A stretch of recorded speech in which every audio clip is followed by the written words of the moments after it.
con la situazione meteorologica, dopo il veloce passaggio instabile tra alto Tirreno e nord-ovest, il ritorno ad un tempo ancora variabile e dopo un temporaneo calotermico torniamo a valori estivi, anche se non ci saranno nei prossimi giorni particolari eccessi.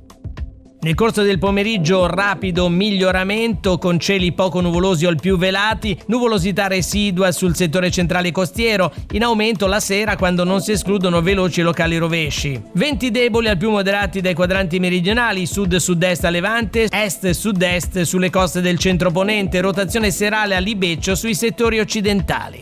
Mare generalmente mosso con rinforzi al largo, temperature massime inferiori ai 30 gradi. Per domani, mercoledì 26 agosto, i previsori della Limet si attendono ancora possibili rovesci localmente a sfondo temporalesco sul settore centrale in nottata, nuvolosità sparsa sugli altri settori seppur con scarsissime probabilità di precipitazioni. Poi nella giornata ampie schiarite attese sulle riviere e nuvolosità alta stratificata in transito serale.